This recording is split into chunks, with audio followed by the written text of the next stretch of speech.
What is up, Will B? Yo, another day in paradise. Yeah, exactly. Appreciate you joining me here on the man. Military History Chronicles channel. Thought we'd get into a little bit of the stuff that's going on today. Just after the night before we started talking about what is the world going to do about the Houthis. And I guess today we found out. What's up, Aaron? I see MF out there too as well. How's it going, guys? So yeah, we'll get into this a little bit here since this is kind of going to be the focus. The United States and the United Kingdom have both decided that, you know what, time to take action against the Houthis because it's been going on way too long. Because there is more attacks. As a matter of fact, hey, what's up, Senior? And as a matter of fact, I think didn't they capture a tanker or something today too as well? They did, and we said, give it back. Yeah, exactly. So a little bit weird. So one of our tankers gets taken today, but I don't think that had anything to do with what the attack. I think all the stuff that's been happening before in that Bab al-Mandab Strait. That's a mouthful right there. Oh my gosh, that's I like Strait of Hormuz. I like that one better. I like that one better. That's like a cussing. Yeah, exactly. Let's get here real quick. Let's get into what Central Command put out there on Twitter. It says on January 11th at 2:30 a.m. Sana time, U.S. Central Command forces in coordination with the United Kingdom and support from Australia, Canada, and the Netherlands and Bahrain conducted joint strikes on Houthi targets to degrade their capability to continue their illegal and reckless attacks on the United States and international vessels and commercial shipping in the Red Sea. This multinational action targeted radar systems, air defense systems, and storage and launch sites for one-way attack unmanned aerial systems, cruise missiles, and ballistic missiles. They get into what's been happening ever since October 17th. Then they come out and say, we hold the Houthi militants and their destabilizing Iranian sponsors responsible for the illegal, indiscriminate, and reckless attacks on international shipping that have impacted 55 nations so far, including endangering the lives of hundreds of mariners, including the United States, said General Michael Eric Cruella. I remember him when he was like a lieutenant colonel. There was during the Iraq War, back in the second Iraq War. U.S. CENTCOM commander. Their illegal and dangerous actions will not be tolerated, and they will be held accountable. Hey, let's take a gander at this. Hey, look at this. There you go. Oh, actually, yeah, it's on Twitter, so there we go. This is all from CENTCOM. Here we go. Turn on the sound. E2 Hawkeye? E2C, yeah. E2 Hornet?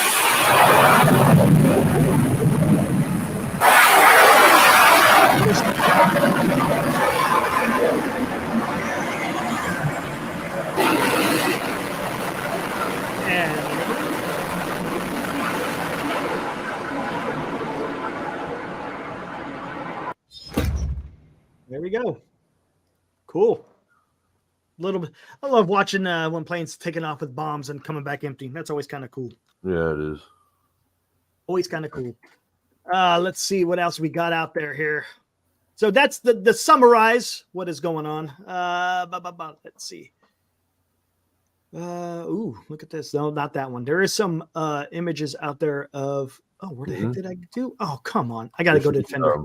There should be some. Yeah, I think he's got some videos from. Yeah, he's got Defenders. I'm gonna go to his site here. Okay, well, I don't know who this is. Lucas Tomlinson from Fox News. Here, you know what? Let me just go ahead and share this while I'm at it. Is there anyone else in the stream? Oh, Eric L, what's up? What's up, Robert? Seeing you.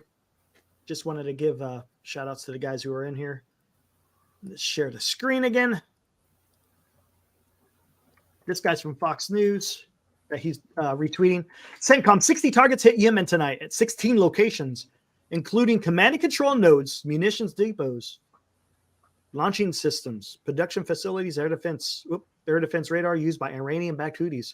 Over 100 precision-guided bombs and missiles. Significant.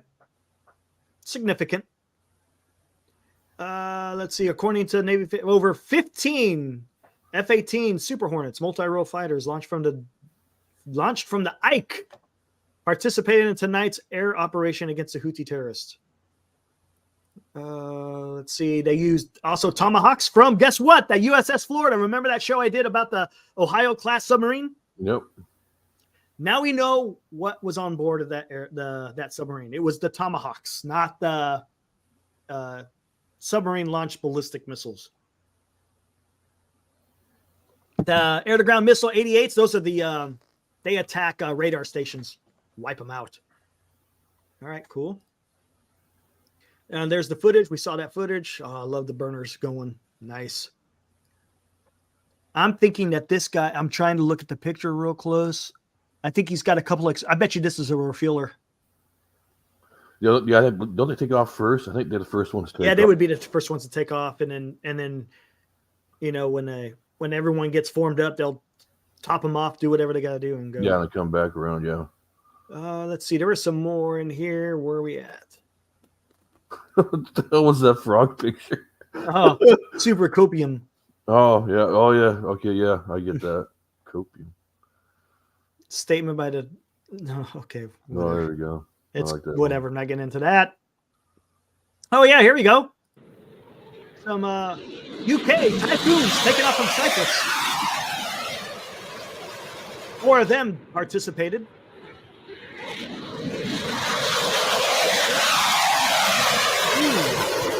I'm gonna look that up. Well, I'll get into it in a little bit. Typhoon. I put a picture of a damn tornado instead of a typhoon. I should have put a typhoon up there. Typhoon's what's replaced the tornado. Oh yeah, isn't the tornado? Isn't that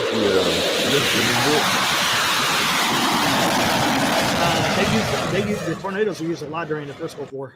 Yeah, they're pretty nice. Nice. You can see the anti-collision lights, formation lights with the glowing green. Nice.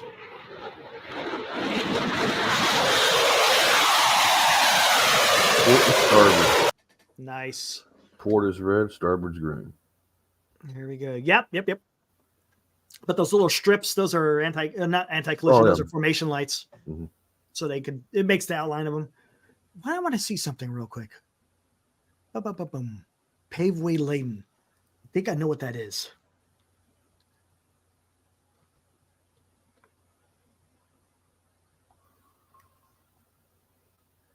Okay, it's their version of laser guided bombs.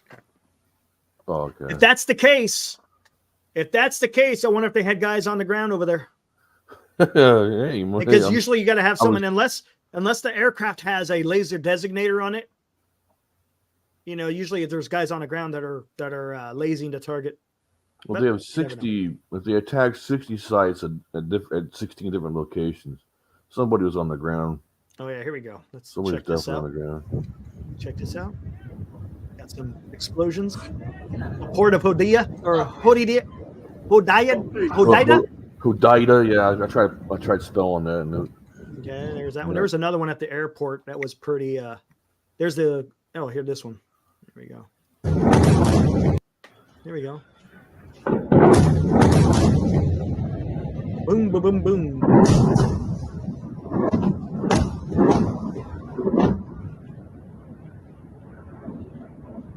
Kind of eerie with those lights out there, huh? Yeah, that little spotlight thing. Well, it's the airport, so it's outlined in like some kind of lights. I can't tell if that's outgoing there at the end. I think that is. It kind of sounds like outgoing ballistic. And I think that's old. And that's kind of all you've saw so far. Yep, that's it for now. All right then. Yeah. Not exactly shock and awe. No, not at all. Shock and awe was incredible. Oh my God. That was incredible. That was, man. That was incredible. Watching but okay, this is okay. We can kind of get into this, and then as we do this, let me just go ahead and put this up as well. Might as well have this up while we talk. This is the area right here. The western part of Yemen is all Houthi controlled. And of course, they are backed by our friends over here in Iran. So supposedly there was attacks all over Western Yemen, to take out what the Houthis' infrastructure and to be able to attack. Now we'll see what happens. What's going to be the response of the Houthis after this? Are they going to go away? Are they going to stick around? I don't know. But I'm just going to keep this up while we talk about this. They did respond during the attack. Yeah, supposedly they launched missiles, but I didn't hear anything else other than they launched missiles. Right. I don't know if that was fake news or not. I'm not sure. But yeah, very interesting. But this escalates what's going on in the region. Something that we really didn't want to do. And I get it. You don't want to escalate tensions in that region. There's enough going on. I mean, this whole area. Actually, let's just go here. This whole area right here. You know, it's expanding. First, it started here, right? First, it started here. Then it started getting a little bit, well, actually it started here. Then Yemen started getting involved. Right. Now Hezbollah and shit in Lebanon's been going on. Stuff in Syria. Iraq has been going on. The constant harassment of the Houthis over here with the international shipping. So this whole area is being affected. It's widening. You see that. Started here. Now we're here. But you had to do something, right? I mean, come on. What are you going to do? What are you going to do? I think the catalyst for today was definitely that shipping taken by the Iranians. That was definitely a catalyst. Yeah, could have been. Yeah. Because it wasn't very long after that they were like, "Hey, we're going to go attack these guys now." Yeah, it didn't take long after that, and I don't know what if there's going to be more to that. I don't know. I want to know kind of what the after effects of these strikes are going to be. It's got to be very close to the. I can't remember. Still like what 7 or 8 o'clock a.m. somewhere around like that. Right, I can't remember the name of the analyst that I was reading about, but he was saying something. He expects attacks from the Houthis to actually increase after this. And I was thinking, really? About it. I was like, you know what? That actually sounds about right. I think they're going to respond in their own form of terrorism, and I don't think. Honestly, if I was a Houthi, I would not be impressed by this. Just to be honest, I don't think so. Huh? I don't think so. No, We'll see. I think it was a little bit of underwhelming response. My personal opinion. It's we do have an embassy in Iraq, Eric. Yeah, we'll see. 15 aircraft. You know, that's not a lot. That really isn't. That's not a lot. 4 aircraft from the UK. Not a whole lot. But I don't know. Here's the question. Is the Houthis have that much to where you need to have overwhelming force? You see what I'm saying? Is it that build up to where you're going to have to send an entire carrier group and Air Force assets? And it sounds like the Air Force wasn't even part of this. It sounds like it was all naval. Yeah, it was all Navy as far as we know. But yeah, I don't think there was any Air Force assets in the area. But I think what you're dealing with here is a group of people who are severely radicalized. They're fanatical. And they don't care if you have a nuke or not. They're going to do their own little thing, man. And I think the only way to combat that, unfortunately, I think, is going back into the Afghanistan type of scenario where you'll go over there and overthrow the Taliban. In this case, it would be the Houthis. I think that's the only real way to stop this from happening, because they're going to continue to do this. It's not over. I mean, they poked the bear with the Saudis last year, or not last year, but a few years prior. And that's a big enough bear as it is. Mm-hmm. And now they're doing it with us. So these guys are cocky, man. They're cocky. Yep. I mean, I guess. I mean, they're back by. I know who knows what it's interesting because I'm sure there's Iranian people on the ground in that area. I'm sure there is. 100%. They got military commanders down there, more than likely. Absolutely, just like how they were in Syria. Because remember, they popped. Right. Didn't Israel pop an Iranian general in Syria? Yeah, and they also popped one in Lebanon too. And so, yeah, they're everywhere. Iran is everywhere in the Middle East. So it's. I don't know, man. This is a weird. I don't know. I don't know where this is going to go from here. I can only see just acceleration from here, and that's not necessarily a good thing. But what choice do you have at that point? I mean, do you let these guys hold the whole? I mean, obviously, commerce is being done elsewhere, but it's at a cost. Mm-hmm. And with the shipping having to be routed elsewhere, you're causing a worldwide inflation at that point. Somebody's going to do something, and I don't know. It's a very delicate situation. I don't envy any politician right now, to be honest with you. Yeah, exactly. Eric asks, do we have a U.S. embassy in Iraq? Yes, we do. It's in Baghdad, the Green Zone. Yeah, in fact, there was a BS report earlier saying that they got attacked today, and Yeah, they just set off the alarm because we were getting ready to attack. I'm pretty sure the entire region was on alert with that attack. Come under. Yep, absolutely, yeah. So everyone's going to be in a heightened state until weird situation to be put in here. But it's going to be interesting to see how this, like you said, how what's the response? Right, exactly. Their response now, not the balls in their court, kind of now. Of course, there's not much they can do, to be honest with you. No, like I said, I don't know what type was, and to be honest with you, the type of attacks that the Houthis were doing wasn't necessarily overwhelming. Right. No, yeah, exactly. I was honestly, so when I heard that they were launching their own counterattack during our attack, I was like, holy crap, if I was a cargo ship in that area, I'd be scared, because I guarantee you they would just find a target to lock onto and launch. I guarantee you all the cargo ships were nowhere close. Oh yeah, they let them know, stay away. Go somewhere, because you're going to be a target. And I don't think, honestly, because I haven't heard nothing about after I saw that report and then nothing else after that. So I'm guessing that it was either just bogus or it was insignificant. Yeah. To be honest with you, the biggest issue, even more than, say, the attack that the Houthis have been doing, is the Iranians getting involved in taking one of our ships. Yeah, that to me is a bigger deal. Okay. If you go, there's always been a fear right here. The Strait of Hormuz. This was always a bugaboo for U.S. military commanders and how they're going to counteract an Iranian blockage of the Strait of Hormuz.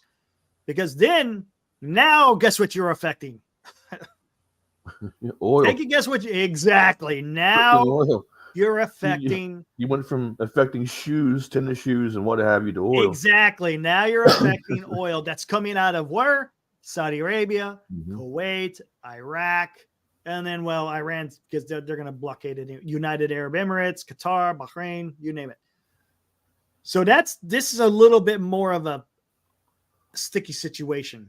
So we'll see how that's going to be. Now, remember, the Enterprise is out here somewhere, or not the Enterprise, the Ike is out here somewhere, the Eisenhower. Right. Won't take long to get to the Strait. As a matter of fact, they could fly missions probably there if they had to. But I'm pretty sure, we got forces all over this area. Oh, we do. It's saturated with, man. And United Arab Emirates have their own air force and military. Saudi Arabia has it. Oman, I'm not sure so much. Kuwait, Iraq, yeah, whatever. But it's going to be interesting. Qatar. Yeah. We got a lot of troops out there. Bahrain. Oh, yeah, we got troops all over the place. But they finally had a response, and this is something that I wanted to see, to be honest with you. I agree. You got to be able to not allow a terrorist organization to control international shipping. Exactly. It's dumb. There's no reason why that should have been happening. Especially, pardon the French, but people who, the most they have was some ballistic missiles they were taught how to shoot from the Iranians. That's all they got. They don't have anything else other than that. Right. God. You sit there and let them pound on you for 2 months. And you finally decide to swat that away. Well, and it's weird because it's the same thing up here in Iraq. We've been getting attacked all over the place up here in Iraq. We've had a little bit of limited response into eastern Syria, but what is that really doing? Is that really doing anything? It doesn't deter anything. The issue with that one, though, is in order to deter those attacks, you'd have to attack Iran outright. So. And I find it interesting. It was only the UK and the United States that actually conducted these attacks. Hey, father and son. Honestly, the UK is like our best ally. It's been our best ally for, my gosh. Oh, man. Millennia? To be honest, the English speaking, they call it the Anglosphere. The Anglosphere has been our greatest ally for the longest time. Right. So, I don't know. I don't know where this leads from here. Don't know where this leads from here because it's expanded, and a lot of it's going to be dictated now. I think we're done. We're done with whatever we're doing. Oh, hey, I didn't see this. The What's up? U.S. Fifth Fleet says Iran's action. Wait, hold on. The U.S. Fifth Fleet has said the Iran is currently holding 5 ships and more than 90 hostages. Wow. I think that's from a while back, right? 8 hours ago, but I mean, I thought it was just one ship. Okay, Yeah, that not good, is it? changes things. Oh God, More hostages. what what is going on, man? I don't know. Strange times we're in here. I'm just taking a look here. And I was also reading somewhere where India's actually getting involved in trying to. Well, India, they had their special forces take over or take back a ship. Yeah, It's yeah. pretty impressive. They had some video footage of it. This is getting weird. This is a, But this yeah, is, a lot of this is going to be dictated on what the response is going to be from whether it's the Houthis or Iranians, all of the above. We'll see what happens. yeah. This is. I don't know. This is a very. It's a delicate, but also an extremely complex situation. It is, and it's something that can unravel fairly quickly. Oh, it could spiral out of control. What's up, Val? Thanks, Didymus, we're bro. just talking about what's going on in Yemen, man, Yeah, from earlier today. covering the old attacks, the attack and response. And like I said, yeah, there were some Tomahawk missiles used. The submarine action got me a little excited. That's cool, man. Right on. Yeah, that is cool. But I'll tell you what, though, this kind of reminds me of why we kind of need an actual battleship. Like we had the same situation happen in Iraq. Excuse me, sorry about that. I don't mean to be coughing in the mic, but we had a situation happen in Iraq in 91, and we used the USS Wisconsin to fire big old shells the size of vehicles.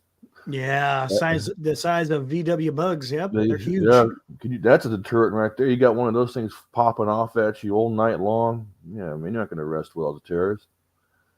The only thing is, with the technology coming around, they can be sitting targets. That's the problem. Unless you have defensive systems that can thwart anything that's going to attack the ship, it's gonna be kind of rough. That's the only issue with having big ships. Like the same thing with the aircraft carrier. Right. Aircraft carrier is great against countries that don't have a whole lot, but you go up against a country, say like you could maybe even see Iran, China. I'm pretty sure China has probably supplied Iran with some of these anti-shipping missiles. Oh, and they are no joke. Guaranteed. I would not be surprised if those missiles were actually launched during this attack, man, or previous. I would not be surprised. So you gotta be aware.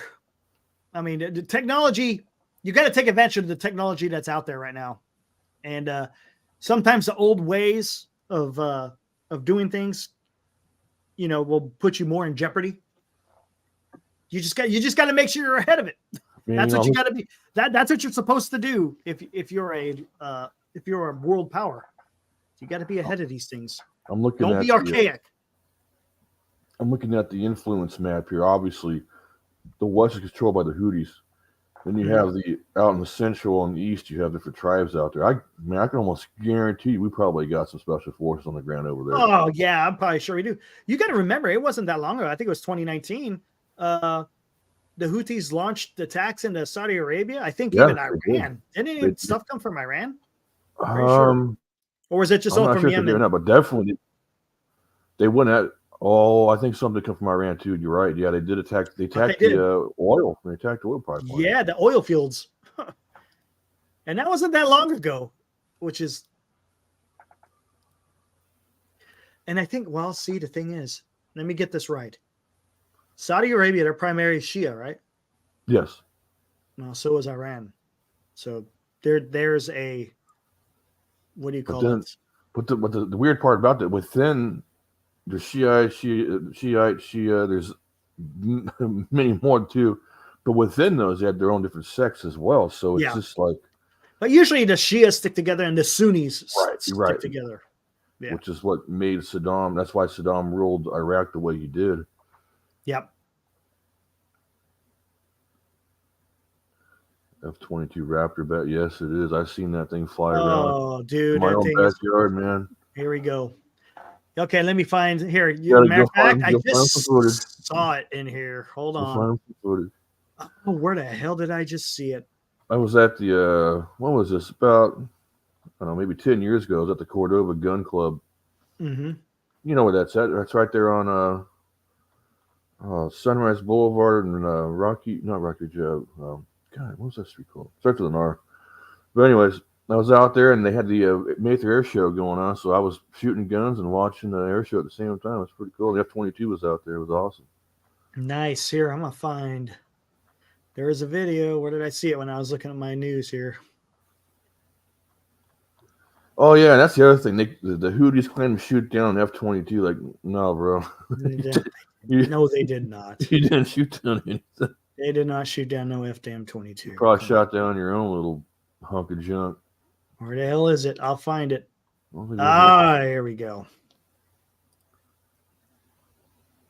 Okay, here we go. Now we can get into some good stuff here, since I can play it from Twitter for now. Oh, get rid of that one, and here we go. This is a badass plane.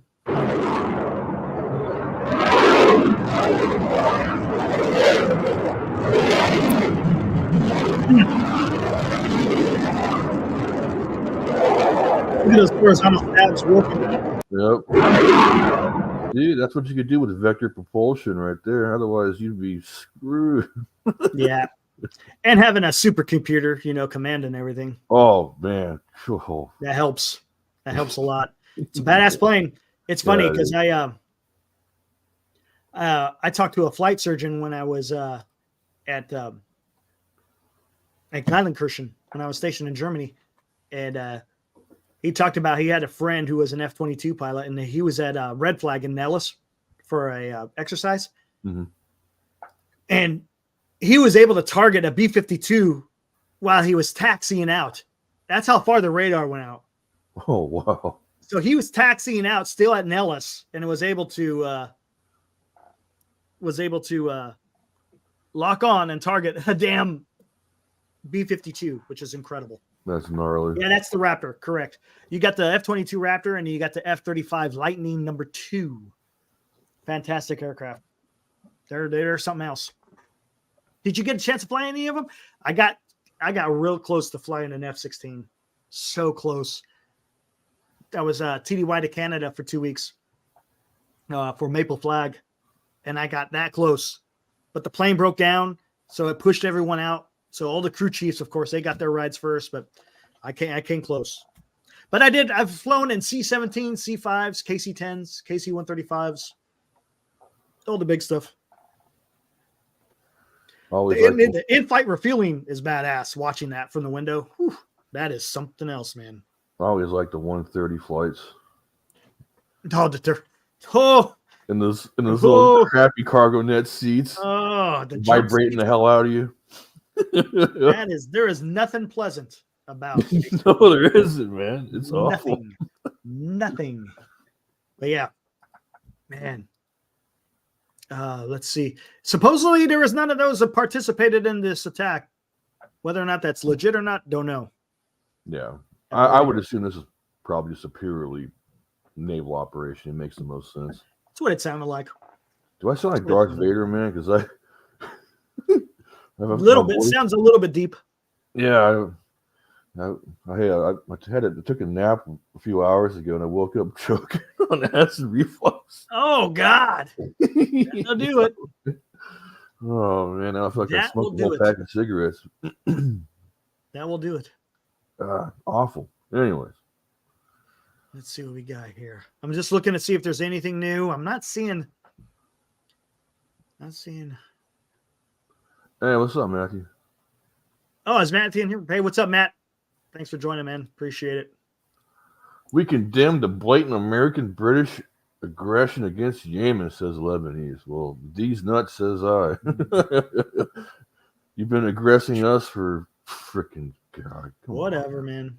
Mental gymnastics. It's quite interesting that these people want to attack and then they call about ceasefires after they've attacked. Yeah. What is that all about? Yeah, they cry out in pain as they strike you. It's like, what the hell? Like, excuse me, you don't have any right to do that, my friend. Of course, here comes Iran too. Oh, the attacks violate the sovereignty of the Yemen people. No, it does not. Man, I am seeing nothing. I would want to. I would. I'm surprised. There was a lot of news going out right when it's first happening, but now it's all kind of quiet. It's interesting to see what's going on because I kind of want to see what the, we probably won't get too much bomb assessment, I guess, but Benji, yeah, man. You should see me when I was out in the field in the army, man. I would smoke 2 packs a day, and my voice would get real like Darth Vader like. Oh, there you go. Hey, no problem, Matt. Yeah, I totally forgot when I first got in there. I was like, oh, that's right, we got to get him. So yeah, he's all good. I remember that. You're all good. What do I think about DeSantis? I don't know, man. Man, geez, dude, like I don't know. I am neutral on everything. You know who I forgot? I forgot about Vivek yesterday. I forgot he's still in it too, isn't he? That's such a clown. I don't know, man. He's had some success, of course, in Florida, so I can't deny that. I just don't like the way he talks. It's just something about you shouldn't judge, people like that. He's pretty arrogant, man. I don't know what it is. There's something about him when he's up there speaking it doesn't feel genuine to me. Right, exactly. I get that. It kind of feels like it's rehearsed. Right, I mean, it's not because it's questions. I don't know.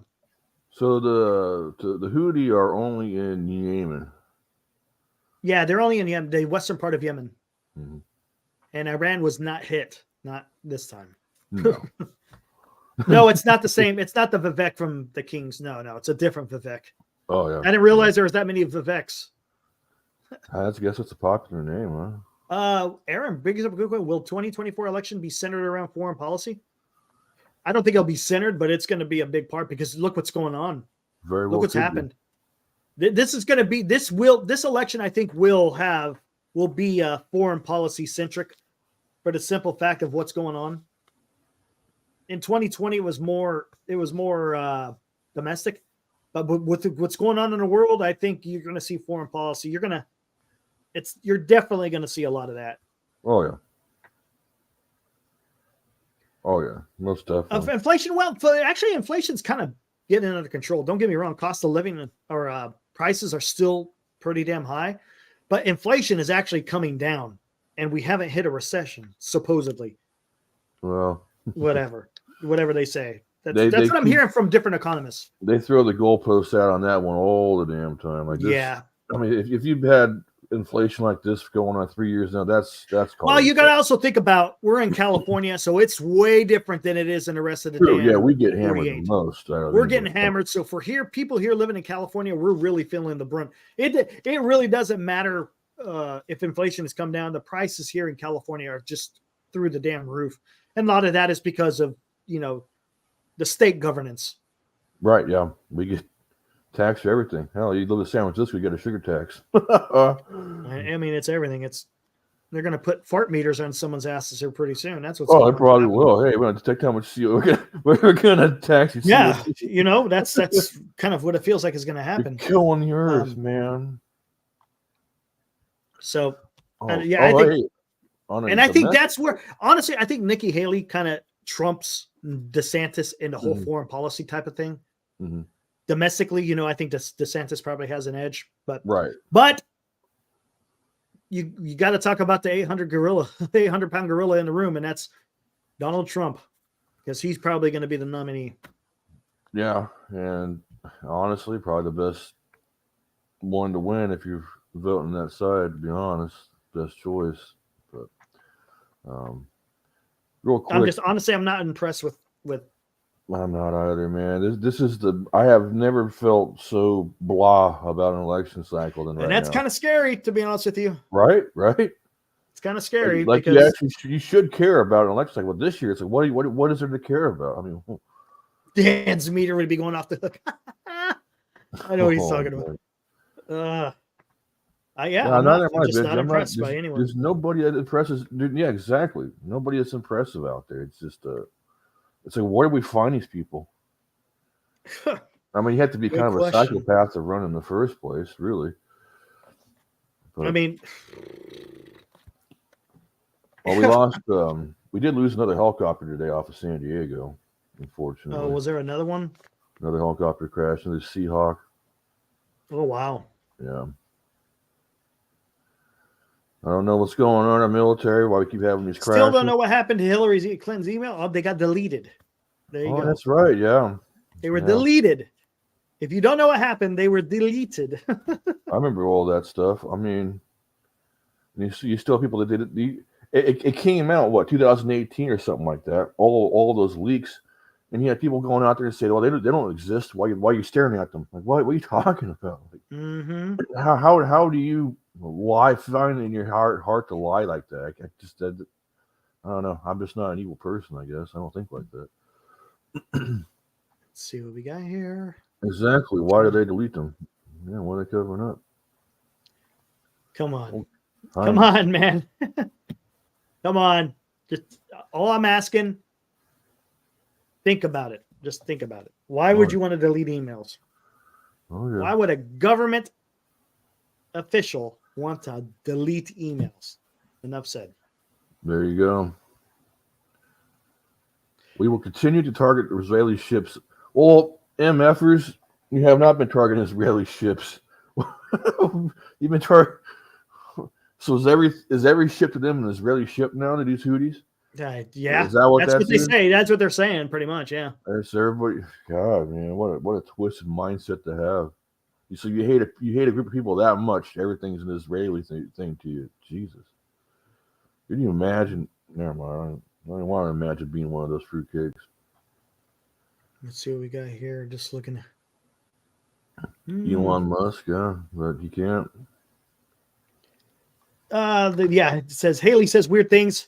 She said she wanted to pass a law so everyone on social media has to share the real name with everyone. Yeah, I saw that. Elon Musk said that ended any chance of her head winning. Yeah. To be honest with you, even if she didn't say that, I don't think it was a long shot.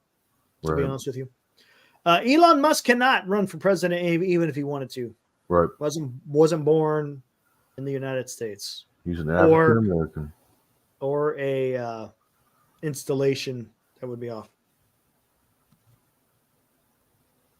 RFK can be a threat. No, and he may pull some votes away from Biden, but he's not as serious. Come on. I'm not gonna get all hyped up for this because we all know it's gonna either be a Republican or Democrat. It ain't gonna be no third party. Not at this time. Not to say that won't happen in the future, but at this point in time, I don't see a third party candidate having any type of success whatsoever. The Rock is in 2030. Come on, The Rock. Really? Oh man, I don't know about that one. What has he done other than just be an actor? Don't get me wrong. Ronald Reagan was an actor, but he was also a governor of California. He made a video of him going through a drive-through of In-N-Out Burger. This is my first time being here, and people did some research, and he had like previous posts of him eating an In-N-Out Burger or some weird stuff. Oh, come on, man. Yeah, come on, man. You wouldn't be doing that weird stuff. I know. Yeah, no, I know. A lot of I'm sure that there's a lot of people, but when it comes down to when you have to vote, third party candidates don't do nothing. They could throw a wrench in the works. For example, in what year was it? Was it 92, right? The Ross Perot. Wasn't that the Ross Perot? I think it was 1992. Yeah. Ross Perot ruined it for George H.W.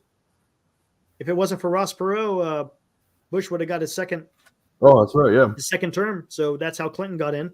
Yeah. Yep. That exactly. See, Dan just said it. My grandparents were all Ross Perot fans back then. Like, oh, okay. And RFK, he could do the same thing for Biden. To be honest with you, I think he'll pull more Democrats than Republicans. So I just listening on Fox right now. They're expecting the Pentagon to release a statement here sometime in the next few hours. About what? I don't know. They're probably just going to talk about the attack. Probably. Probably. It'll be a Pentagon briefing. It shouldn't be nothing big. Real question is, what will happen when one of DeSantis or Haley drops out? No, it's not going to combine. It's going to be Trump. That's what it's going to be. It's going to come down to Trump. He's the guy. He's the front runner. He's the front runner. He's the one that's leading in all the polls. That's polls. Now, don't get me wrong. Polls don't say everything. Sometimes you got to be careful with those. But we'll see what happens. Until someone can knock off Trump, Trump's going to be your presumptive Republican nominee. Exactly. Probably the best chance they got, too, to be honest. Yeah. Or we've got. I don't know. However you look at it. Well, yeah, Eric, you're right, man. That's exactly I've talked about that quite a few times where 4 years is not going to fix what's going on in this country right now. We do the. To be honest with you, 8 years ain't going to do a whole lot. I mean, I'll do more than 4. But Associated Press, Fox town hall with Trump draws more TV viewers than a debate between Haley and DeSantis. Well, there you go. There you go, right there. There you go. I mean, it's. There you go. Yeah, I feel. Hey, I'm with you. As far I have never felt so disassociated from a party than I have right now. I consider myself to be an independent at this point in time, more than anything. Isn't that crazy? I know, it's so freaking sad, man. It really is. I mean, it's just. And we talked about this the other day. Sitting here being members former members of the armed services. When you see how you feel so helpless, right? You kind of makes you want to do something. Like what is there you could do for this country? It's almost like a lost. I mean, it's like you're sitting back and watching a train wreck. Yep. It's just a weird feeling. Look, Trump did not stop North Korea from bombing us. Okay, first off, let's get a couple of things straight here. Okay, North Korea are habitual. What do you want to call it? Well, habitual rattle sablers. That they rattle the saber constantly. It doesn't matter who's in office. This is what happens. This is what North Korea does. If you're not paying attention to North Korea, they don't like it. They do not like being ignored. That's why I've been launching missiles recently. They don't forget about us, guys. And if they feel like they're being ignored, they're gonna say all this stuff. They're gonna say we're gonna turn the United States into a nuclear waste. South Korea is gonna get leveled. They constantly say that. That is nothing new. So what Trump did with North Korea really wasn't anything, right? Was it good that he went over there and was able to get some kind of communication? Okay, yeah, there's nothing wrong with doing that. Is it going to accomplish anything? No. It's going to accomplish absolutely nothing because North Korea will continue to do what North Korea does. Constantly. North Korea, they're always launching something. They always do that. Okay, what will it take for Trump to be replaced by the GOP? No. You know what they need? They get someone in, a leader who has conviction in what they feel would be right for the country. Show some leadership. Are you going to agree with everything that leader would do? Probably not. I mean, it's impossible to get 100%. Unless something like September 2001, that galvanizes a nation together. Pearl Harbor galvanized the nation together. Unless something like that happens, you're not going to get quote unquote, full support of the American public. So you're going to always have people who are going to disagree, but you have to have some conviction in what you want to do. Do it. Don't be scared. But on the same token, you got to pick and choose battles. You cannot constantly every battle. You can't fight every battle. There's sometimes there's give and take. You got to have compromise, right? To get anything done in a two-party system, you have to have some type of cooperation. There's got to be compromise. You get a little, they get a little. When you dig in your heels on each of each other's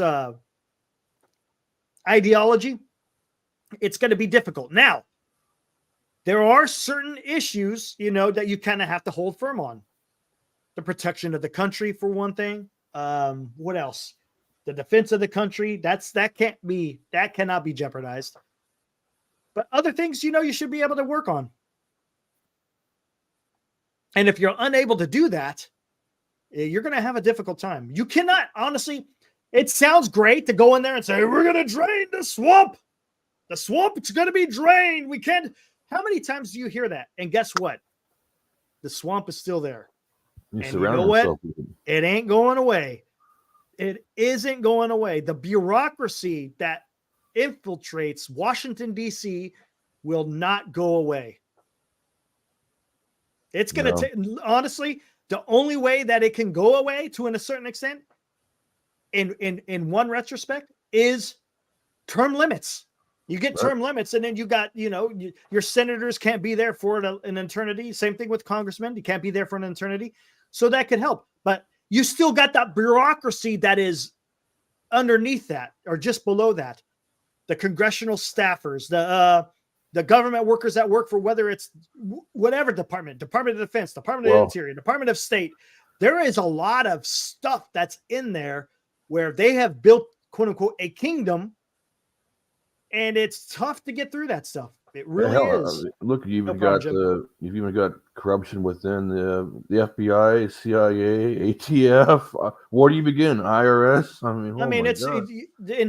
The bureaucracy is just getting out of control. What's up, Moji? It's out of control. It's too much, and when you have too much of that, that's when things start really going south. We're a republic. We have certain rights. We have liberties. Doesn't mean that's. What you got? What do you got? I like how you said that we're a republic. We're not a democracy. We are the Republic of the United States. A pure democracy would be crazy. Yeah, it would be. Honestly, it would be crazy. There's a reason why it's a republic. You got to have representation. Right on the head, man. It's got to be representation. And exactly, we have a constitution, and you got to follow the constitution. Now, is there different interpretations? Of course, that's fine. There's nothing wrong with having different interpretations of the constitution, but you just don't totally get rid of it or make it like it doesn't exist. That's what our government is formed of. That is the foundational document. You don't ignore it. Exactly. If you ignore it, then you're no longer the United States of America. No, you're not holding anything. You're not exactly. Something totally different.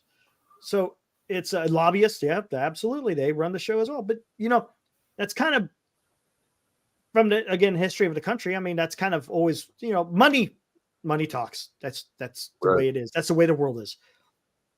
And, talking about these high ideals. I mean, are they really high ideals? I don't know. But yeah, utopian ideas. Sometimes it just gets lost because of other influences. So I'm listening to this Pentagon brief. I guess they're because it would be, he's saying what full democracy would be crazy, because what would happen is it becomes mob rule. Right. Do you want mob rule? That's the issue with full democracy. That's why you got to have a republic. That's why you have two senators. That's why you have the House of Representatives, where representatives are responsible for their districts, because they're going to speak for the people, right? So you got the House of Representatives, you got there as speaking for the people, and then you got the Senate that's there, that's basically for the quote unquote state. So you got two different opposing things. It's checks and balances. That's what it comes down to. Just like how there's three different branches of our government. You got the executive, you got the legislative, and you got the judicial. So you gotta have these balances, and that's which is absolutely incredible that the founding fathers were able to get through, and to be able to establish this type of government so that we could all benefit.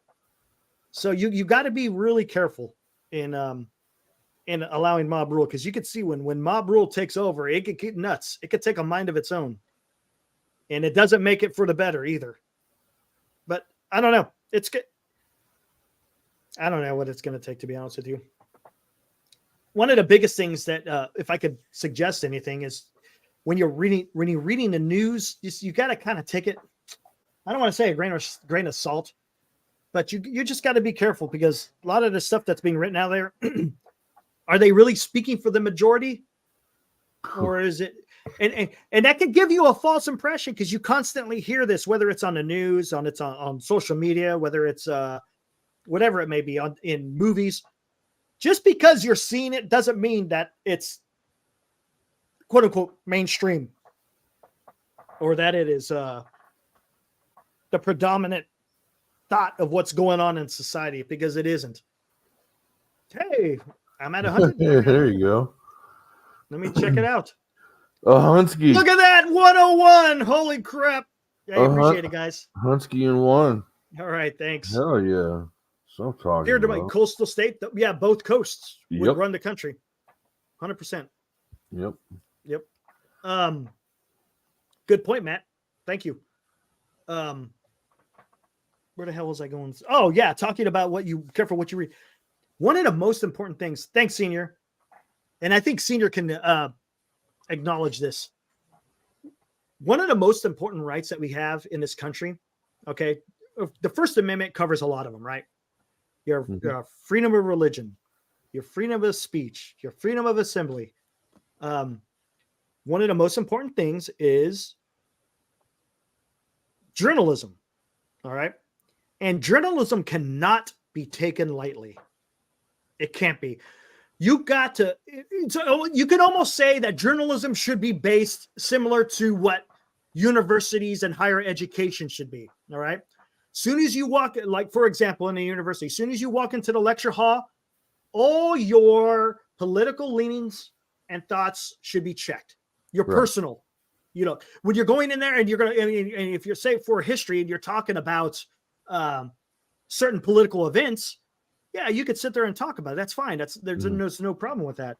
But when you're influencing young adults who are getting maybe their first taste of what it's like in talking this type of discussion, it can plant a seed in their head that may not exactly jive. You know what I'm saying? Exactly. So, and it's the same thing with journalism. You have to check your personal feelings at the door, and you got to state the facts, right? You have to. If something bad happens, you state the facts about what it was. You don't go beyond that. Look, if you want to editorialize, that's fine. That's good, but not let people know where you're coming from. Right. Because if you don't, you're not doing justice to yourself as the author of it, and you're not doing justice to the people who are going to read. It's just as important for people who are reading journalism to understand what they're reading as it is the person who's writing that material. All right. Because that's what's great about this country, because you could speak whatever you want to speak about, right? That is our right. You just got to be careful. Don't take it for granted. It is intended to be the watchdog of our government. Yep. It can be absolutely. It can be. And it can and it can also be used as a form of compromising the government. So you got to be very careful. Very careful. It's not, like I said, it's an important, and I think some people kind of lose track of that. You get caught up in your daily life. I get it. People get caught up in their daily lives. They got other things they got to worry about. Last thing on their mind is thinking, hey, am I reading something that's legitimate, or, it's today's November 7th. I'm supposed to go vote. Well, I got to go, whatever. You got to kind of think about these things every so often, just to realize, hey, you know what? There's something bigger out there that I should be part of. It doesn't mean, like I said, you got to go freaking volunteer to be a voter person or anything. That's not what I'm saying. I'm just, when you're reading stuff and you're hearing stuff and you're watching stuff, just think about it a little bit. Just don't sit there and just say because for example, you use The Rock. Just because The Rock comes out here and says, breathing air is bad, automatically, oh man, yeah, that's right. Breathing air is bad. I don't know. I'll hold my breath. It's you. Let's be sensible. Look, that's a big exaggeration. There's a lot of hyperbole there, but I'm just trying to give an example. A lot of that happens out there. Yeah, I mean, especially with social media. Oh yeah, there's stuff out there that's borderline on straight up propaganda. It's For both sides. For both sides. Yep. When First Amendment fails or is violated, the Second Amendment becomes the only way for the citizens. Yeah, true. Right. Which is why certain things happen in the government. I'll leave it at that. I mean, think about it. The Bill of Rights. There's a lot of important things in there. That's a good one, Val. What's the news on bottled? Yeah, I heard something about the particulates of plastic in bottled water or something like that. Well, remember the stories? I mean, you probably experienced this too when you were deployed. The bottled water that sit out in the sun, you would come back and find nothing but it would be all cloudy and white in there and stuff. Oh, interesting. Yeah. What's up, Jim Everett? Hey, thanks for joining. I appreciate it. California sucks. Agreed. We got the Agreed. Greatest Rams troll of all time in the chat, my friend. Hey, nothing wrong with that. Hey, I enjoy. I love watching them. It's great. It's good entertainment, man. People don't understand what he's all about. So when I go into Rombo Sports and I see people going off on Jim, he's having you, man. He's got you. Yeah, I love it. I think he brings something cool. He brings some great entertainment, and people get so riled up, and it's there's no reason to get riled up. Come on. The only time I get riled up is when my damn front office or my manager can't do what they're supposed to do. Then I get riled up. Then I get riled up. Oh, I mean, how many more? So we lost Stroman. I mean, we don't need to turn this into a baseball thing. Good point, Jim. Eric, back in my day, friends and I would talk politics in school and had liberal friends. I had conservative friends, and we would agree to disagree, and we're still friends today. If you disagree, today. Yeah, today it's like literally a fight to the death. It's crazy. It really is, man. It's and crazy. People go, "Oh, who did you vote for in 2016? Oh, you voted Trump. Oh, how dare you!" Hey, bitch. What's the matter? Hey, Will, you're now Dan. I know. Did you ever deploy? No, man. I was what's called medac. I worked in the hospital. Yeah, I deployed to Kuwait. I deployed to United Arab Emirates. I was in a unit that was not deployable. Hospital. Oh, okay, unit. Gotcha. Yeah, so my job, active duty wise, I've worked in the hospital. Fair enough. No worries, Benji. I know what you meant. And then when I went to the Signal Corps, they tried to deploy me a couple of times to Korea, and I got out of that. I didn't want to go to Korea. Sorry. Thanks, Jim. Appreciate it, man. Appreciate it. But yeah, I mean, I'm just saying, you guys, just there's it already begins. Thanks, Benji. Appreciate it, man. Yeah, man. Appreciate it. But yeah, I just I hope people kind of think about that. I'm not trying to preach or anything like that. I just, want some people to understand, hey, understand a little bit about what this country's all about. Look, am I saying that you guys don't know? I'm sure. Yeah, of course you do. I'm just saying sometimes you got to kind of take a step back and really understand what's going on, especially with some of these rights. Don't take these rights for granted. There has been many lives lost, not only establishing those rights, but also protecting them. Now, are they all moral? No, they're not. We have our demons in our closets as a nation, just like with any other nation. Look, there's not one innocent nation on this planet. Everyone has got a history of something bad. 100%. But you know what? It's about learning from it and going forward. And I think sometimes people don't want to go forward. They want to be stuck in the past. And that's not a way that you move forward as a society. Right. In any society. It doesn't matter what country you live on. If you don't learn from previous mistakes, I'm not saying you're bound to repeat it, but a lot of times that happens.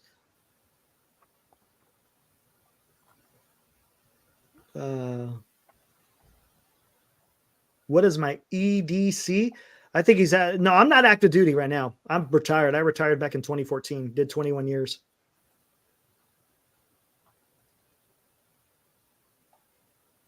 It's a long time, my friend. It's funny. It went by quick. I think about it now, and it just went by. Oof. But when you're actually in the middle of it, yeah, it gets it's like, wow, what the heck? Yep. 21. Yes, did 21. Came into service in November of 93 and got out in December of 2014. Did I ever tell you that story the first time Oh, he's asking. Oh, I see what he's asking. No, I have everyday carry. No, I don't care. It's trying to. 21 years isn't. I mean, it's not that insane, but appreciate the. I know you meant that as a compliment, but some people have been in a lot longer. Try to stay in, but yeah, I've never carried myself. Probably not smart in California, but in California, man, you're a freaking trying to. You got to give up your firstborn to try to freaking get a CCW in the damn California. You gotta go to Fresno. Yeah, County. Everyone says I look young. Yep. I joined when I joined when I was 20, and I was 41 when I got out. Yeah. I was gonna tell a story about the first platoon sergeant I had when I went to report to my unit, my first unit. Somebody asked me how old he was. He looked old, bro. I mean, he looked like a grandfather. I mean, this guy looked so old. And so they asked. His name was Sergeant First Class Buck. And so one of the guys goes, "Hey, Sergeant Buck, how old are you, by the way, if you don't mind me asking?" He goes, "I'm 35." And we were like, "What the hell?" And he had been deployed like 3 or 4 times.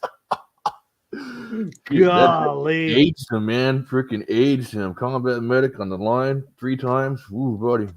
He wants to know what a CCW, carry and conceal with a weapon. Conceal carry, yeah. So you can carry a rifle. Fresno County, man. You can get in there, no problem.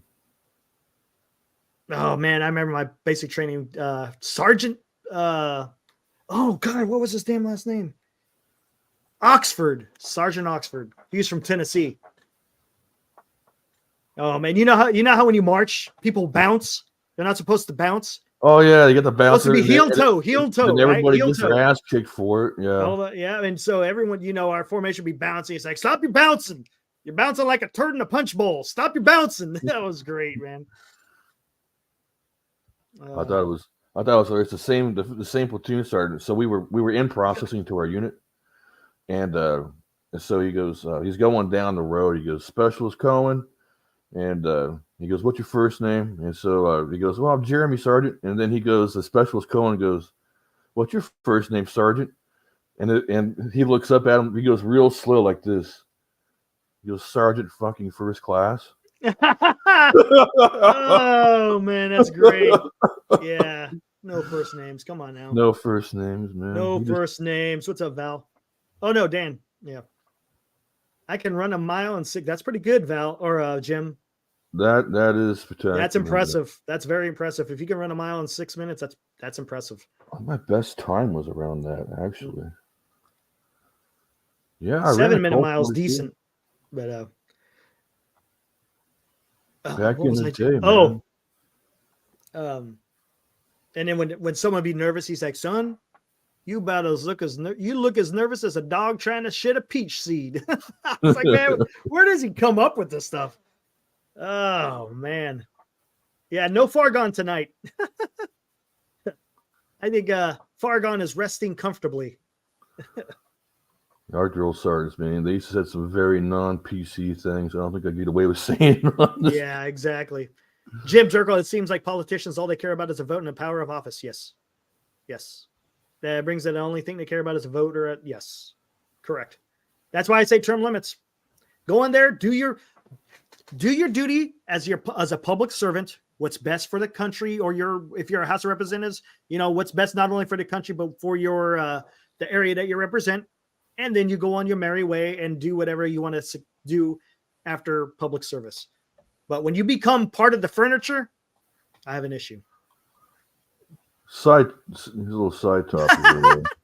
Dan, hey everyone, I'm listening to researching info on how to rip the Giants in Twitter at the same time. Yeah, I just watch. You'll see a tweet come across here pretty soon, and Dan is gonna have like a book. On that note, I just now noticed that after you guys go off the air when you guys are done with NorCal Sports Network, yeah, Locked On Giants comes on. Seriously? Yeah, he's on right now. He comes on right after us every time? Yeah, he did. He did last night too. While we were on. What? Do you hear that, Dan? Man, people trying to steal our material. No, he ain't stealing our material. No, he's just trying to get his own crowd of his own is all. Man, I still got this map, but that's fine. That's a good compliment to you guys, for sure. No, he's not live. It's He never goes live. Premiere. How many people actually go live and do what we do? Freaking. I know Hum Baby. He does a good job. Hum Baby goes on. He's a pretty cool guy. Yeah, he's cool. I like him. Right.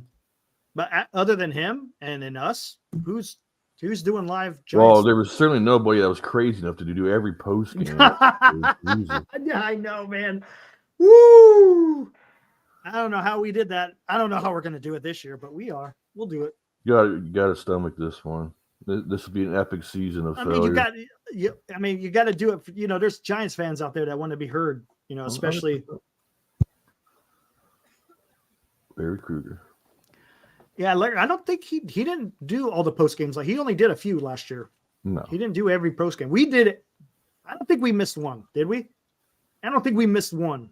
I don't think so, because if one of you guys was out, somebody was still covering it. I remember a couple times it was just you. Yeah, there was one time when I went to the River Cats game, met up with Senior. We watched Harrison pitch, and Dan and Bora took it over. Oh shit. Yeah. Moji's got a question for you. I bet that was humid. Oh man. Yeah, running 1.5 miles at Beale. Golly, man, dude. They had that track out there by the golf course. Mm-hmm. I don't know what it was. I always felt like I was running uphill.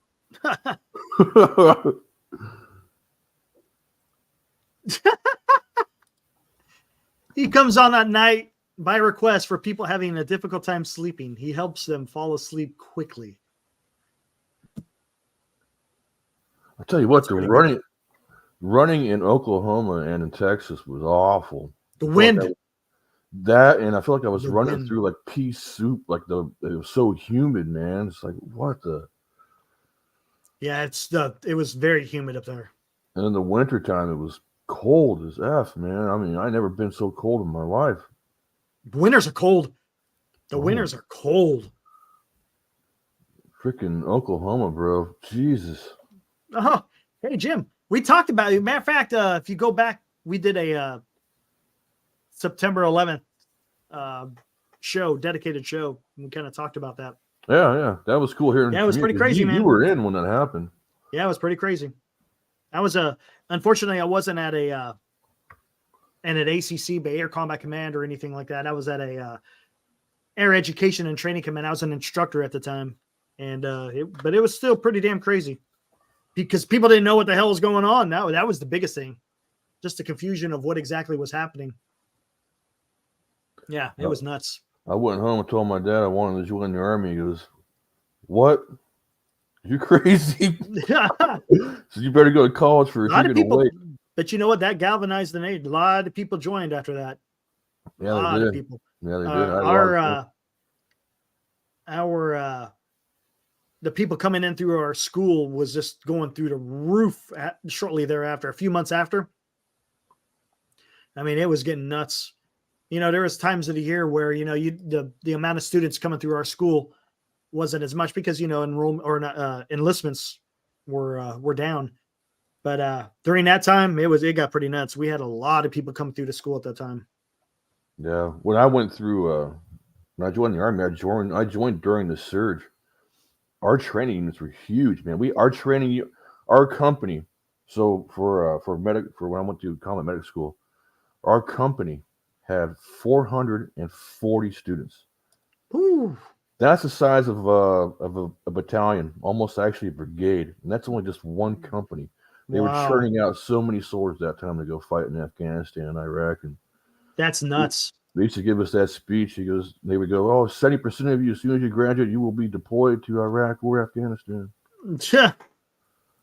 Gotta love that. Thanks. I guess I got lucked out there, man. I ended up going. Hey, that's the reason why you signed up. So you gotta expect that. You can't join the military and then go, what? Hey, I didn't sign up for this. Especially during a time of war, and you go, I'm surprised. Like, what's going on there? Can't be doing that. Yeah, we got some rain, Benji. I think we're gonna have some rain. Yeah. This weekend too, and next week. Are we having more rain come up? Yeah, we had a little bit of rain come through. I know next week we're having some rain. It's been cold as hell out here, man.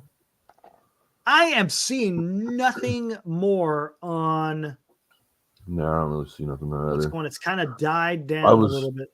listening to a Pentagon brief for a bit there. Pretty much, they're done for now, and they're going to be so far they haven't released a complete BDA or battle damage assessment, but they've said so far is they like the results from what they've done, and that they were actually looking to increase the size of their coalition. So so we'll see what happens tomorrow then. Interesting. What do we got here? I wouldn't be surprised if stuff starts popping off later in our evening, which would be their daytime. Let's see what we got here. Just taking a look. What do we got? Well, Matt's got a question for you. I know the answer to that one. Did you drink a lot of coffee? Yes. I tell you what, man.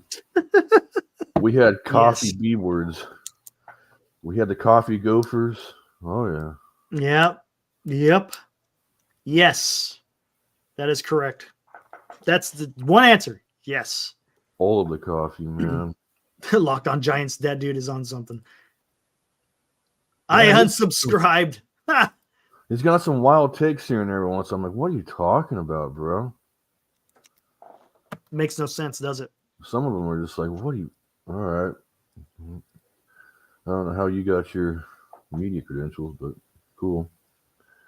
Coffee, man. See. Yeah, coffee. Remember those MREs? The MREs that had the peppermints that had the caffeine in them? Those are pretty good. I don't remember those. Caffeinated peppermint things.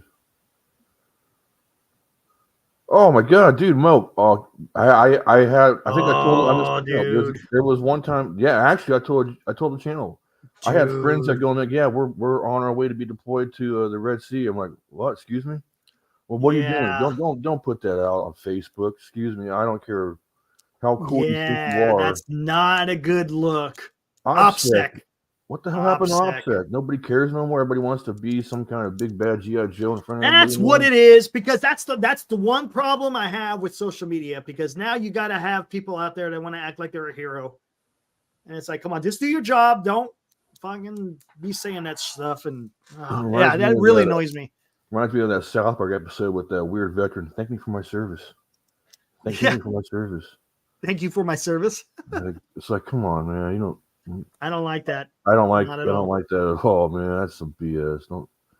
They should be punished for that, but they don't. At least I know of. Probably not.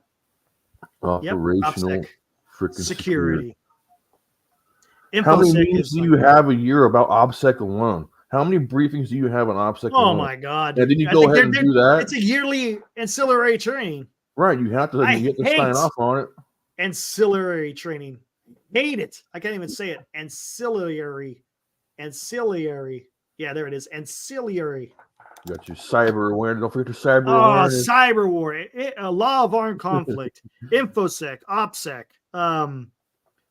CPR. That's fine. Yeah. E&O, Sharp. You name it. God, what were the other ones? There were so many. Ugh. We had driver. I don't miss that.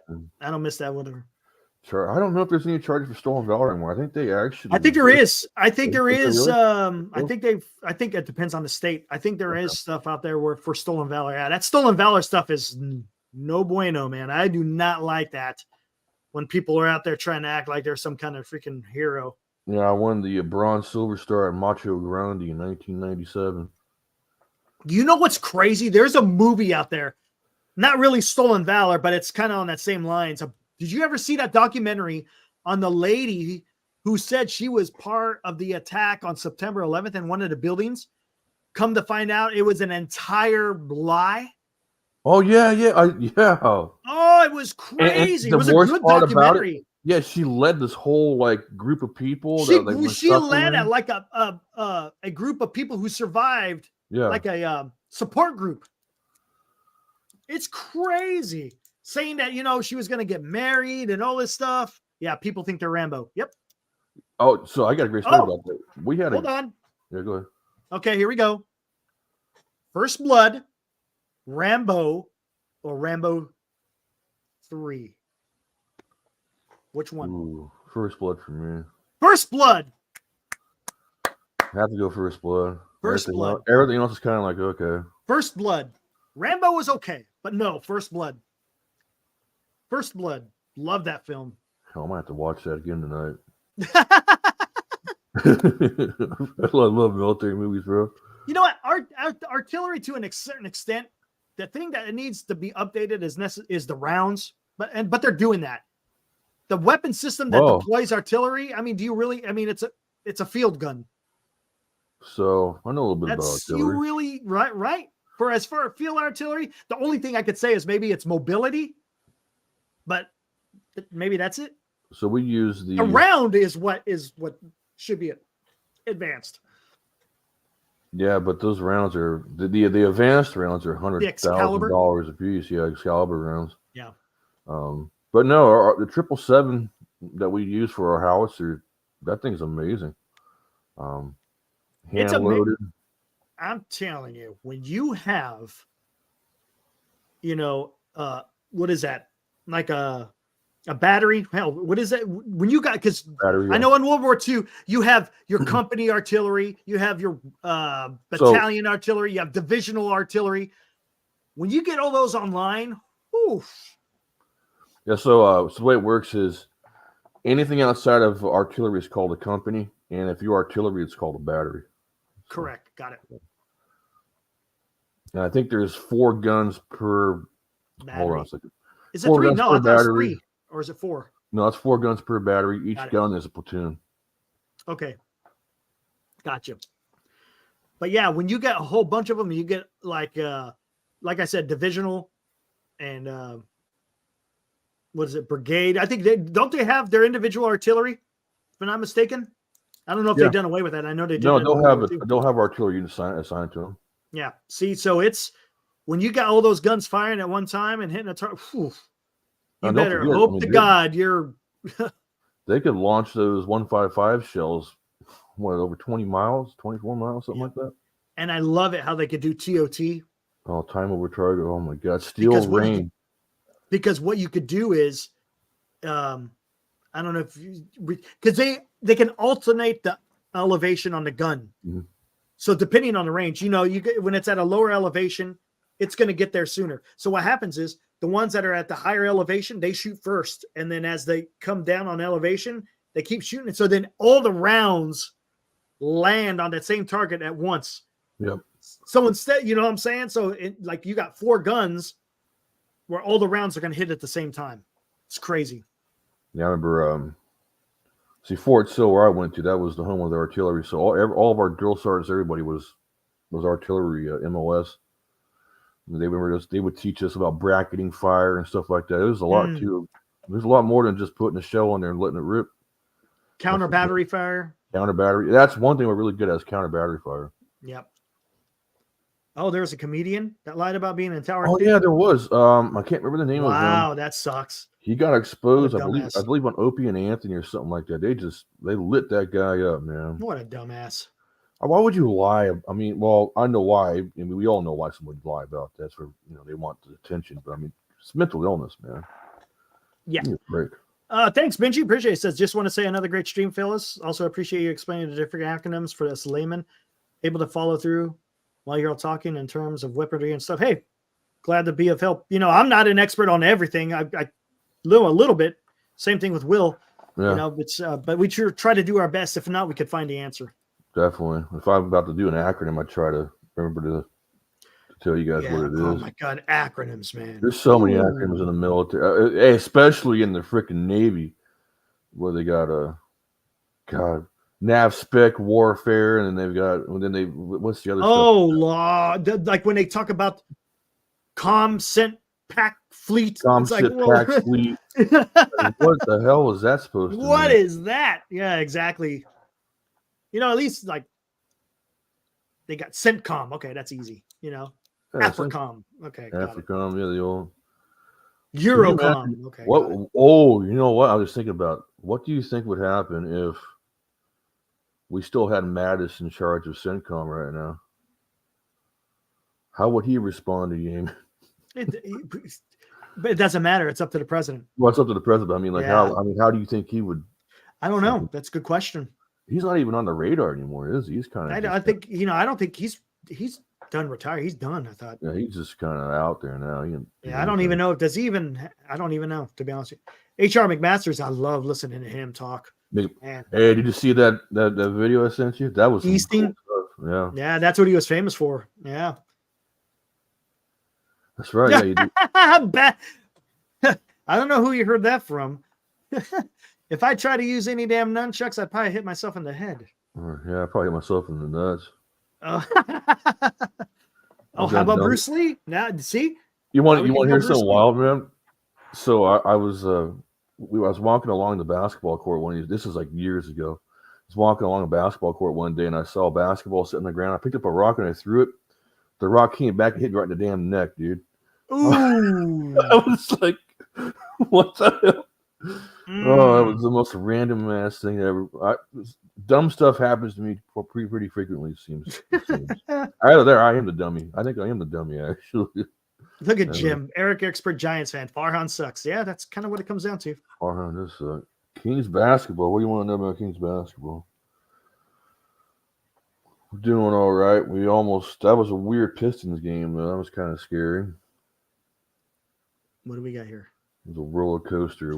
Some guy said this Yemen strike has got to be the worst OPSEC event in history.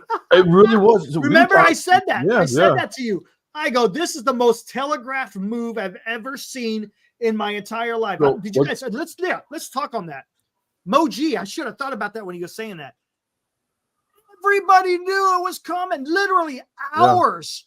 Yeah. Okay. Well, what's even worse before we go into president's going to come out and have a comment. The ready room is getting prepared in the UK. The prime minister is getting ready to have his briefing here because supposedly there's going to be a launch happening soon. It's like, what is going on? There was one guy who was leaking information in the Huffington Post, and he openly said it. He goes, "Yeah, I'm a leaker. You could DM me offline if you want from my sources." It's like, what? Unbelievable. Oh, there it is. Okay. We're going to divert a little bit from talking about Yemen strike OPSEC. Let's see what we got here. No, not a bad one. Okay, here we go. See what we got. I'll read along here. Boom. Check out this guy. Don Cochamaglio. Okay. San Francisco Giants season ticket holders for 2019 was 26,000. Entering the 2024 season, it's approximately 7,000 to 8,000 and declining, all under the leadership of Farhan Zaidi with 4 non-winning seasons out of 5. What are his consequences? A 3-year extension. Unbelievable. San Francisco Giants baseball. Nothing like it. Excerpt from San Jose Mercury, September 6, 2019. The franchise is cutting season ticket prices next year by a base of 26,000 season ticket holders. The Giants had in 2019 expected to decline this offseason. So look at that. You go from 26 down to 7 or 8. I saw some people out there saying it's even less than that. And I don't know, but I don't know the validity of that. But whew. I bet they fired the sales director. It's all his fault, right? I mean, I get that season ticket holders isn't like the key to making money, but you know what it is? It's a it's a metric of excitement that the fan base has in the team. So if that's the case, the Giants are putting out a product that the fan base don't like. Yeah. Simple as that. And don't get me wrong, it's still bringing in a chunk of money because you figure these season tickets are, they're up there, $10,000 plus. That's still a significant loss of revenue on top of the rest of the fan base not showing up for games. But until something changes, well, yeah, what excitement.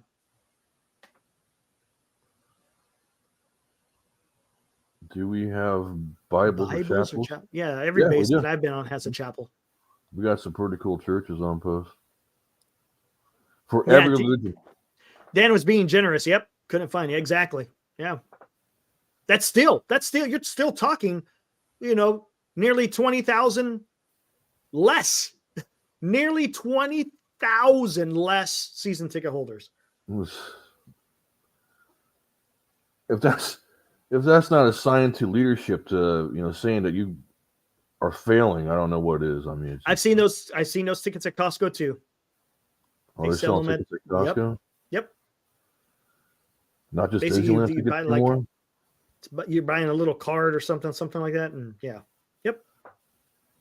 I keep getting these emails from them like, we got fan appreciation night for discount. I'm like, well, I don't care about the Giants anymore. But I'm not going to go see your damn game. I'll watch it on TV, but I'm not going to go pay a lot of money to go see a freaking game. Nope. I don't care how much money I make. I could make $1 million. I still want to go see that damn stuff. Why? Exactly. I guess if I was a tourist wanting a selfie or something, maybe then I would go. And that's the problem. They get a lot of those fans. I mean, they're not even fans. They're just there to post on Facebook. Let's see what else we got real quick. Nothing there. All right. Yeah, all right. You can wear a cross in the military. Sure. Yeah, you can do that. Yep. Eric, that's one reason big stadium developments with housing is so good for teams. The Braves roll the price of season into the lease. They sell down. Interesting. Hold on. Let me see this. Big stadium developments with housing is so good for teams. The Braves roll the price of season tickets into the lease so they can sell thousands of season in advance to residents. Interesting. Maybe that's what the Giants are doing with that Mission Rock then. Maybe that's the whole process. But I tell you what, I mean, you look at what the Cardinals are doing and Cubs with their property outside of their respective parks. I mean, it's a baseball experience. It is fantastic from what I've seen. And I don't know why the Giants didn't gravitate towards that, but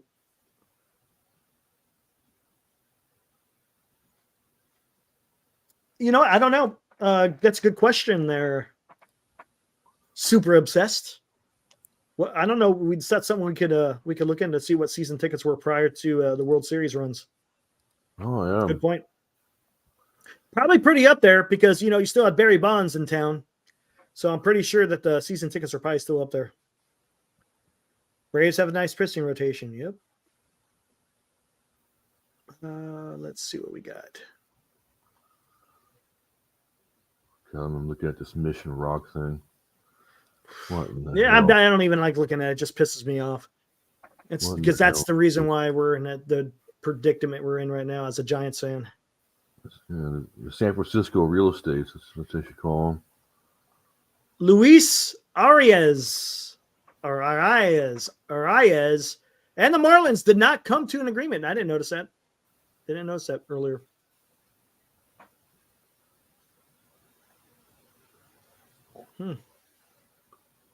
So these are going to be what, $10,000 apartments here they're building a month?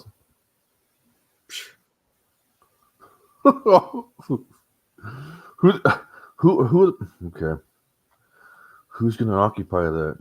Tenancy's at an all-time low in the city. This is so stupid. Anyway. See, nothing else there. All right. Actually, man, I think I'm going to have any update. Well, yeah, I guess we could talk about that. What's that? Not a whole lot that I've seen. You got you know what?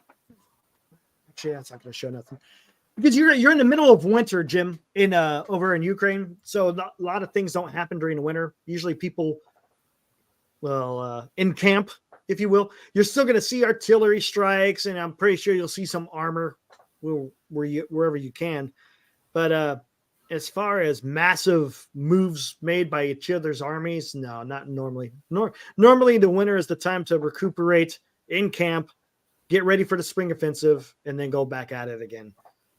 You'll see what you've been seeing is the Russians launching crap ton of missiles, ballistic missiles, you name it, Oh, yeah. and trying to knock out the energy grid. But the Ukrainians got a pretty good air defense, so hopefully it keeps them from protecting their energy grid, so they don't have a brutal winter without electricity. You don't want that.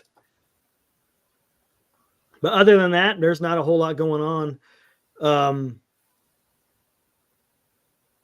I know Russia continues to threaten NATO as far as some of the nations that want to enter NATO, with Finland and Sweden. Remember you had those incidents out there in the Baltic Sea. Oh, yeah.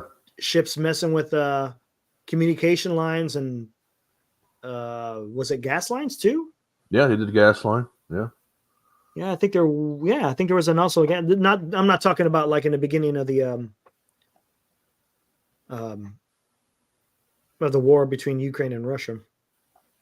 Footage yesterday, World War II during the winter in Siberia. Yeah, Siberia is nasty, dude.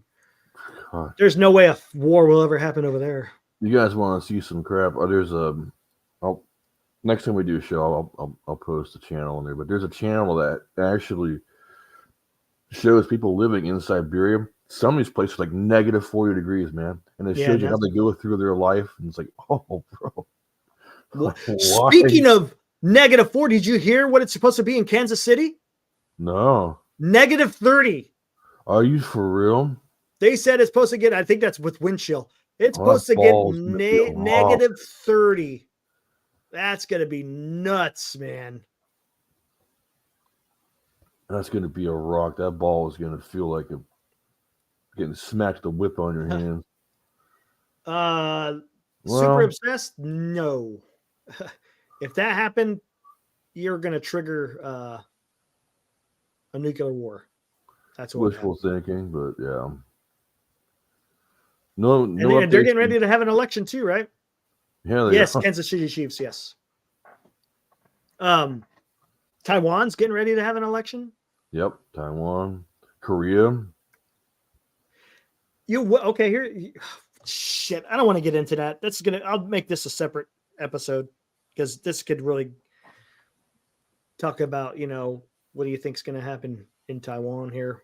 That's something we can talk about later. That's going to be a drawn out conversation for sure. We've already been going an hour and a half.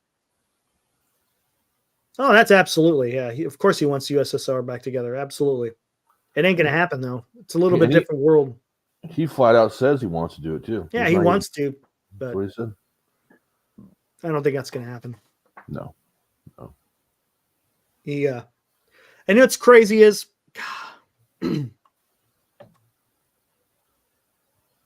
see, I can't even say that because I hate doing that because, when you're a historian, you don't want to, you don't do the what ifs. That's because that's just, but you could put causation. There is causation. Mm-hmm. And the predicament that we're in today, as far as what's going on in the world, can be directly attributed to Afghanistan. No. Gosh, I hate always coming back to that, but that's what it is. That's what it is. I agree. I got a feeling that things wouldn't have panned out the way they are if we conducted that, leaving Afghanistan differently than what we did. No, I agree there. It's the whole thing that I keep harping on is about, you can't show weakness, and that's exactly what we've done.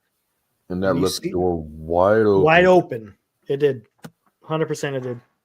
And now you got this whole cascading effect leading up to today where you were now having to defend a shipping lane. So, yep.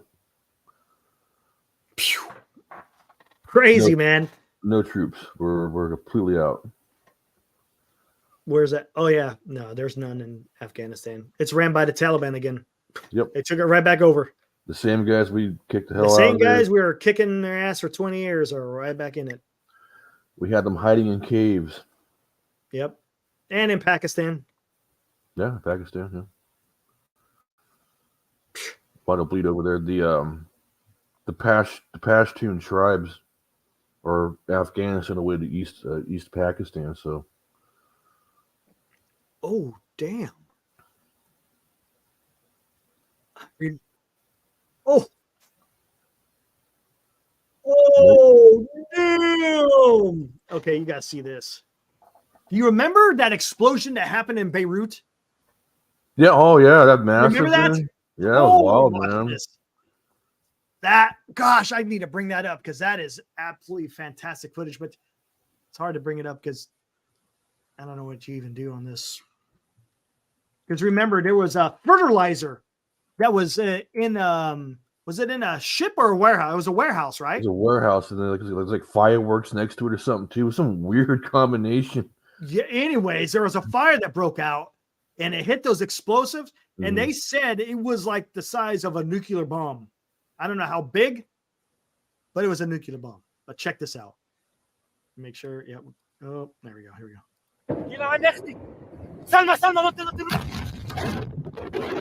Wise decision, my friend. That saved his life. Holy hell! That saved his life. I'm telling you right there. Look at that. Holy crap. Look at that. Good God! Some of the footage that came out of that. Yeah, another crazy one was that Taijing thing. Remember that Taijing, China, back in like 2015 or something like that? I don't remember that one. That was a massive explosion, just like that one. Oh my gosh. I need to find more footage, but it's all going to be on YouTube and I can't share that. But yeah, I remember seeing some of that footage that came out of that. And I was like, oh my God. People in their like the high-rise buildings who were watching it. And it just The blew windows out. get all blown out and they're screaming. I saw one. I asked you not on this one. I saw a video from inside of an apartment complex. A lady got blown through her front door and out into the hallway. Woo! Yeah. I mean, yeah. That dude just jumped in the water at the right time. Get away from that concussion wave, Yep. man. Because that will break concussion will break your bones internally. Well, it could knock your brainstem off. Yeah, exactly. Like a concussion bomb. Like bombs do. Yeah. That's how you end up dying from That dude was close too. God, he was, man. You know what? You know what? I haven't heard anything about that. Have you? The hotel that blew up in Fort Worth? No, I thought it was supposed to be some kind of gas line or something that I heard. It was like a sushi, but at a sushi restaurant? That made no damn sense, but okay. Huh? Gas in a sushi? Yeah, it was like some Japanese restaurant. Yeah, and it was in the basement and it blew the hell on up. It must have, I don't know. They must have had a leak or something they didn't catch. God. Sitting there and enjoying a nice piece of sushi and boom. Oh, Russia just come out and said something. The strikes on Yemen show complete disregard for international law. How about these nuts? Yeah. How about that? Good Lord. Oh, now that is awesome. Well, that's why the guy stones did get blown up. They still haven't caught anybody. They don't even. It's funny. They had all the cameras on the guy stones. They couldn't figure out who, why, or how. They still haven't figured out who blew up the guide stones. They don't ever find out, I don't think. Yeah, I'm pretty sure it was a sushi restaurant. Let me see here. Hotel.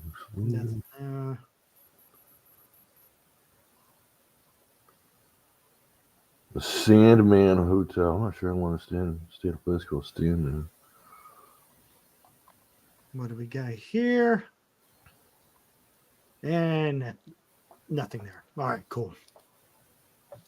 Let me get rid of this. Let's see. Georgia Guidestones got blown up. What is that? Yeah, it was like this weird little Stonehenge thing. It got blown up. Yeah, a couple of years ago, I believe.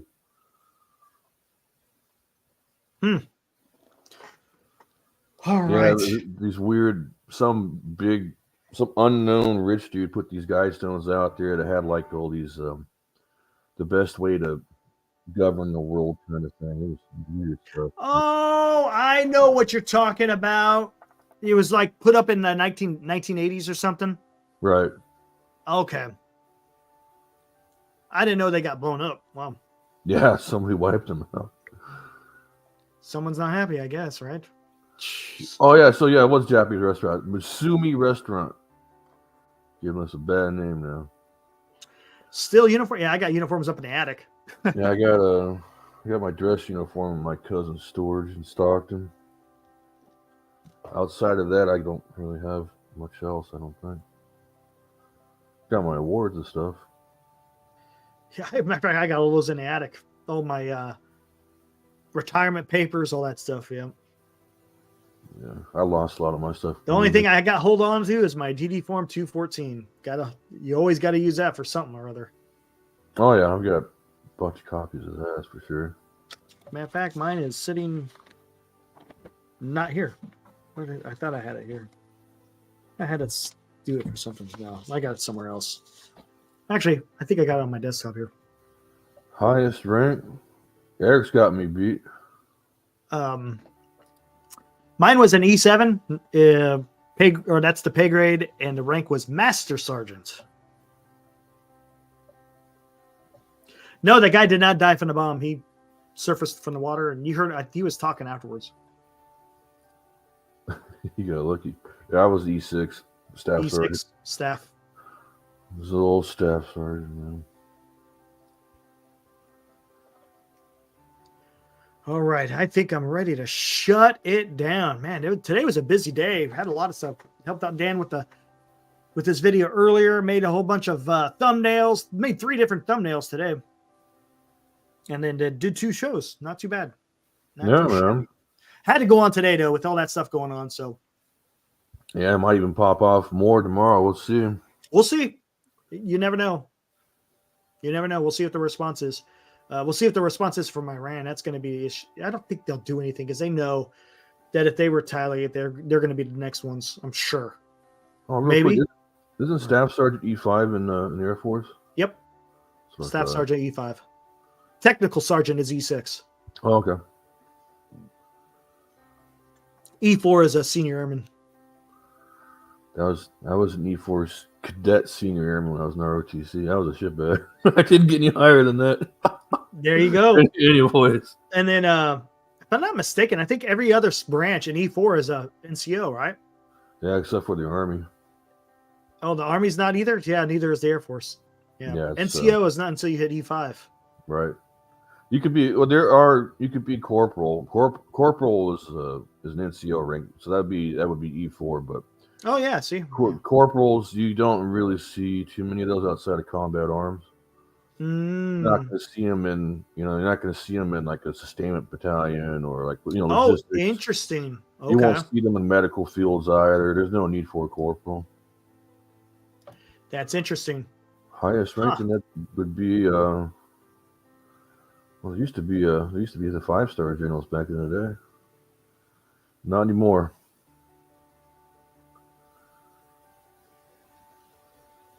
Holy crap. What's that? You got something else now? Yeah, just guy almost got his head taken off. Ooh. Ooh. Here, I'll pause it and I'll show this real quick. I'm not going to have any sound on it, but I keep refreshing Twitter to see if I can find. I'm always finding different stuff. Yeah, that's right, Moji. They do that to you because they discount your reserve time because they God, how many? Look at this. Right over the top of them. Holy crap. That's a Formula One. Yeah, those are the 500 some odd miles an hour. Look at this. Watch. I think you missed it. Here comes the guy. Doesn't even see him. Oh, snap, man. Yeah, I've seen this one before. Yeah, that's wild. Not good. All right. Well, what was he saying again? Oh, highest rank in the military. Oh, yeah. General. It's just general. Actually, 5 stars. It's just general, right? Yeah, just general. 4 stars. That's the one. You had your 5 level as an E3. Yep, that's what you usually get. That's funny. Now you're talking. See, now you're talking Air Force talk because you got different. Okay, within your rank, you get different levels of proficiency in your job. Okay. 3 level, you're an apprentice. 5 level, you're a journeyman as a 5 level. 7 level, you're a craftsman. And then a 9 level, you're a superintendent, I think, or something like that. Something like that. Hey, same to you, Val. Thanks for joining. Gosh, man, I had to go way back on there. But yeah, hey, just so you know, Moji, we're talking about how I was talking about being an instructor. Where I was instructing, that's where we instructed everyone to be a 3 level, to become an apprentice. So once they left Shepherd, they became a 3 level apprentice, so they could go to their next duty station. See, I wish the Army had that, man, because we helped support jackasses. The first aircraft I helped support was the F-16. Then I went to be an instructor, so that's just you're instructing on the different ground support systems that support aircraft, a whole numerous different types of aircraft. Then after that, I went to Korea. That was F-16 and A-10s. From there, I went to Travis, where we had the KC-10 and C-5. And then right when I was leaving, they had the C-17. Then I went to Germany, where it was the E-3 AWACS, the Sentry. And then from there, I went to Beale, where I got the deal with the RQ-4 Global Hawk, which was a UAV, or is a UAV, and the U-2 spy plane. So, yeah, I got to work on a whole bunch of different types of aircraft, which was a lot of fun. The old Dragon Lady. The Dragon Lady. Yeah, supposedly that's going to come out of service soon, they said. Oh, man. Yeah, crazy. Don't get it, but be a bummer. Yeah, I know. All right, guys. Chat again. Thank you for helping me exceed 100 subscribers. Look at that. Yeah, man. Moving up in the world. We're at 101 and 102. So I appreciate your guys' support. Couldn't do it without you guys. Just listening to a couple of guys here talking military and, kind of other things. I mean, you kind of have to get in a little when you're dealing with military, because it involves not just military action. It also envelops the political and diplomatic situations that lead to war. So we kind of get into that. So, but thanks for joining.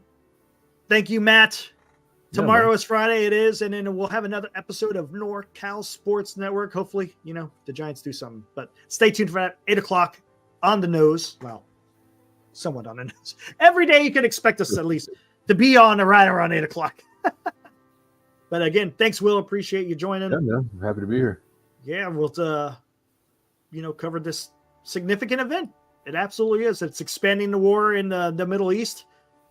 Yeah, I am a native Californian. I grew up in Tracy, joined the Air Force, and I got lucky. I was able to get stationed at Travis and at Beale. So that's wild. That's being lucky. That's being lucky. But we'll see you guys on the next one. Like I said, if another significant event happens that involves somewhat of the military history, we'll come on. Political stuff, it all depends. I mean, if it involves the military, yeah. And then when I just do my, if it's something that we need to talk about, we can talk about it just a regular show. I'm not going to go on anything special if it's nothing that's too crazy, but right. We'll see what happens. We'll see if there's repercussions. Again, like I was explaining, stuff in the Middle East is expanding. Continually, we've talked about this from the very beginning when the war kicked off between Hamas and Israel. Yeah, where's it going to go from there? So that's what we were talking about. We always said it had the potential to expand, and that's what's happening. So we'll just see where it goes from here. Just hang tight. Keep your ears to the ground to see what's going on. But we'll see you guys on the next one. See ya. Peace.